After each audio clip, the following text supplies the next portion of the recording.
Bajya abantu binjiye twaravuze mu minsi yaheze yuko hariho ugwaruka ruriko rurafatwa gwinjizwa mu gisirikare ku nguvu.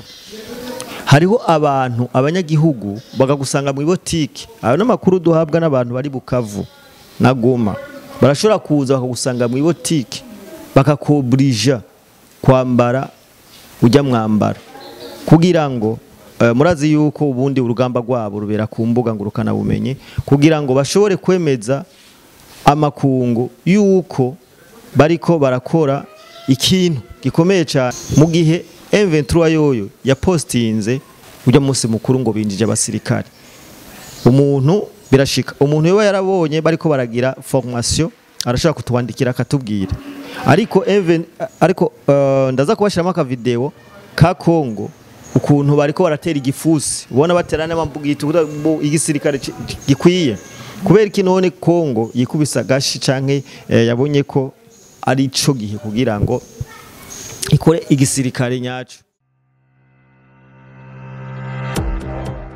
Yes, turamuje cyane mugo mwese mudukurikirana muri ku mpande zine zisi turabahe mwaramutse namwiriwe birabara mwese naho aherereye. Uno munsi turi kwigenekerezo rya 17 kandi reka tubashikirize amakuru agezweho cyane ariko aravuga mu karere aho umuhari M23 uri kumwe na AFC waraye winjije abasirikare barenga ibihumbi. Aha ni kurundi ruhande igisirikare ca Kongo naco caraye cinjije abandi basirikare cabo. Turaza kurabira hamwe dukompare kubera iki AFC canke M23 iriko yinjiza abagwanyi mu muhari wabo, kubera iki igisirikare ca Kongo naco kiriko kirinziza abandi bagwanyi mu muhari wabo.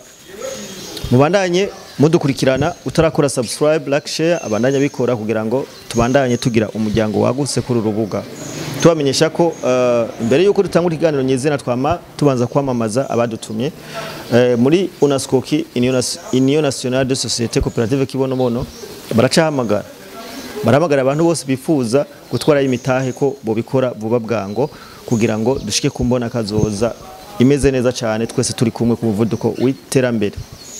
Bo uno munsi sishatse kubatevya kuko hari amakuru ariko aravugwa cyane agezweho ashushe cyane aho tuza kuraba kubera iki M23 yarayinjije abasirikare ibihumbi indwi.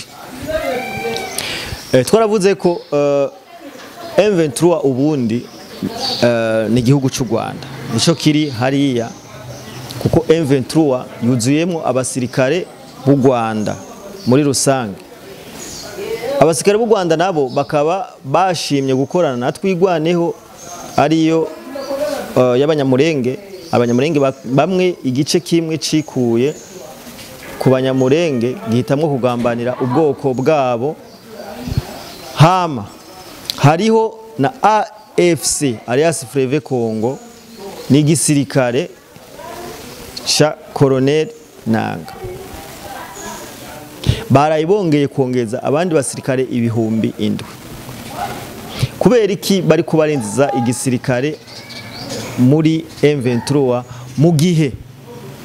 mu gihe tuzi ko amasezerano yabereye i Doha avuga ko abasirikare canke M23 canke abasirikare b'u Rwanda bategerezwa kuva ku butaka bwa Kongo bakagenda. Ayo masezerano rero my friend ntabatere kubera ko n'amasezerano arimwo novuga gute arimwo ukutizegwa cyane, arimwo ubugambanyi cyane. Naravuze nti nta masezerano yigira ba mu nkotanyi. Iyo mugiranye amasezerano menya ko ahubwo ugiye mu gihe cy'ibibazo. Nivyo mubona biriko biraba kugeza isa. Amasezerano yarabaye ariko ntiyigeze aba applicable. Tuguma tubona ibi nabiriya bivuka aho gushira mu ngiro amasezerano, ahubwo tubona ibindi bintu bitera biza vyiyongera ku vyari bihari. Rero abasirikare ibihumbi indwi no kuvuga iki?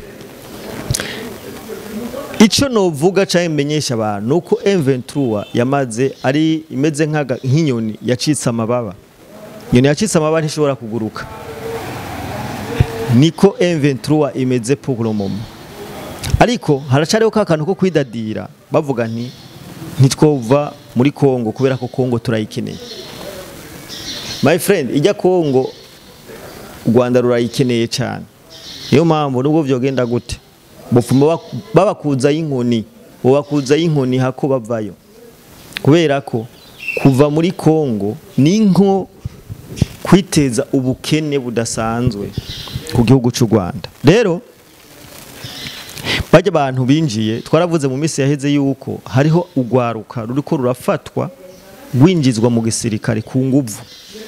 Hariho abantu abanyagihugu bagagusanga mu botike, ayo namakuru duhabwa n'abantu bari Bukavu na Goma, barashobora kuza bakagusanga mu botike bakakobrija kwambara ujya mwambara kugira ngo murazi yuko ubundi urugamba rwabo rubera ku mbuga ngurukana bumenye kugira ngo bashobore kwemeza amakungu yuko bariko barakora ikintu gikomeye cyane gishobora gutera n'ubwo abantu. Niko byo bubona bagira propagande ngo binjije abasirikare mu ngabo z'igihugu. Ariko my friend, ugende urabe video bashize ku mbuga zabo. My friend, urabe bajya bagabo n'umugabo usanga n'umusirikare atagira na abdomino, n'umusirikare bibereye ngaho batoye ahantu bavuga ati wewe wambariye impuzu kurabiraba n'abagabo nyine mura nyine abantu nyine umenga no mubwira gutera ingumu ntayo yoshobora. Urumva n'abasirikare bahihi, umusirikare uri kurabiraba igisirikare kihe kari propagande kugira ngo bemeze abantu ko bari mu bikogwa nayo atari vyo. Urumva ndakuvuga M23 nubwo iri kwiridadira inguvu zawo zose zaraheze, inguvu zawo zose zaraheze bivanye nuko ico bagiririye hariya muri Kongo cyamaze kugaragara ko ari iki ari amabuye y'agaciro, ari amabuye y'agaciro.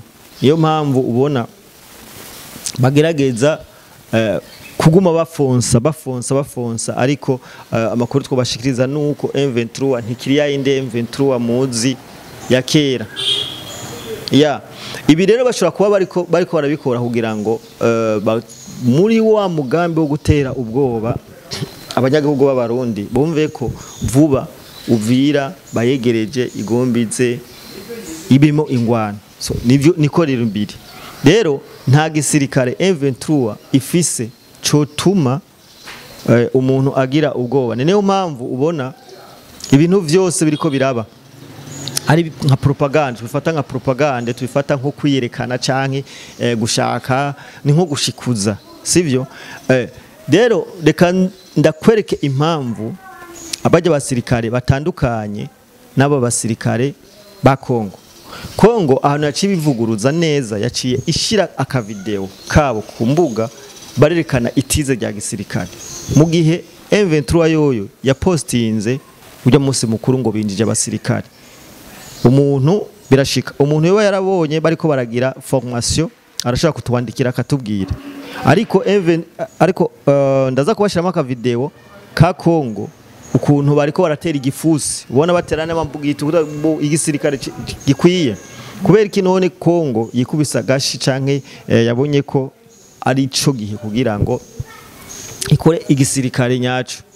Nababwira ko mu bantu bose Kongo iri kinjiza mu gisirikare, murazi ko igisirikare cya Kongo cyamaze kuba infiltré, cyamaze kwinjirirwa n'abana bari. Niyo mpamvu ko aragerageza kubaka igisirikare gishasha kugira ngo bitegurire kazoza kabo. Turaza kugerageza tubacishe mu iyi video murabe itandukaniro hagati ico gisirikare cya M23 n'igisirikare cya Kongo. Rero igisirikare cya Kongo niwo mwanya wo kwiyubaka kugira ngo ejo ntibazosubire kwinjirirwa naba nabariya, bivanye nuko muko murabibona ukuntu Bukavu na Goma zagiye zirafatwa, ugasangura se ubu ugasanga igisirikare cya Kongo kirimo umusirikare w'u Rwanda. Kubera ko murazi ko James Kabarebe mu myaka yose yatwaye tamajoro muri Kongo, hari ibintu wantuka yagiye apanze vyiwe, hari ibintu yagiye apanze mu nzego za gisirikare. Ibi nabiri nico gitwa mubone igisirikare cya Kongo cyamaze kugira kwinjirirwa. Turavye rero ukuntu igisirikare cya Kongo kiriko kiragira effort cinziza igisirikare mu kindi, tubona ko burya umugabo arashobora kumwirukangana bukeye ukamumara ubwoba. Muri kazoza arashobora kuba ico bita kwihora. Niyo mpamvu my friend ntuzobane nabi n'umubanyi kubera ko umubanyi ejo nawe ashobora kuza ari umuntu akomeye kugusumbya.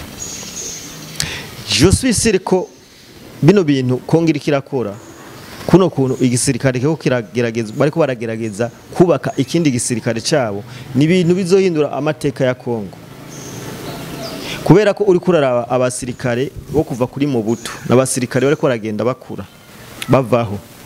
Ifoko Kongo irema jeunesse yabo ikinzamwe abandi basirikare babo ubwabo, niyamara kurema jeunesse yabo je suis convaincu ko muri kazoza Kongo izoba ari igihugu gifise kitavogerwa.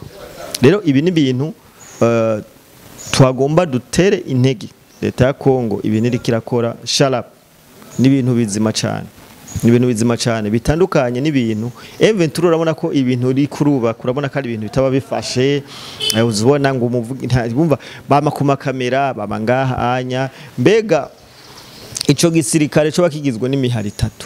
Can you imagine imihari 3 AFC twigwaneho M23? Eske uribaza ko abo bantu gusangira ubutegetsi byo koro? Uribaza ko abo bantu bo kubaka ibintu bikaguma? Nibishoboka. Rero no kuvuga ko twaragiye turabona imihari ivuka ya M23 bwacikagenda.